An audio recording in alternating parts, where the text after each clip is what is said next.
This is a piece of ironstone, and in the ironstone country of southwest Queensland, just north of Lightning Ridge, the opal fills up the cracks and the crevices of the ironstone up there in rare spots and rare spaces and very rare.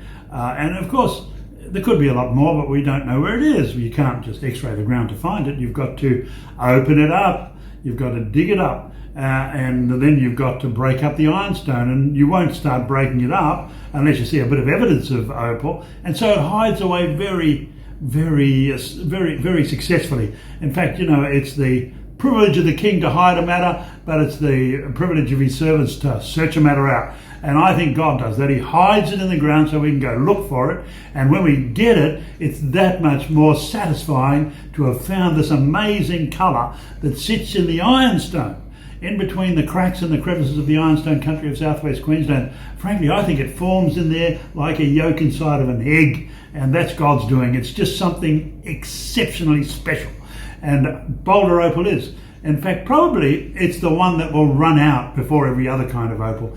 Not because there's not more of it in the ground, but simply because it's too hard to find. And with EPA restrictions and negotiation over native title, one of my best Boulder Opal miners said that he had negotiated for 4 years, couldn't mine for 4 years, finally did a deal for a case of beer and got back on the job. 4 years without opal. How do they make it? How do they survive? Well, I suppose thank God for the dole.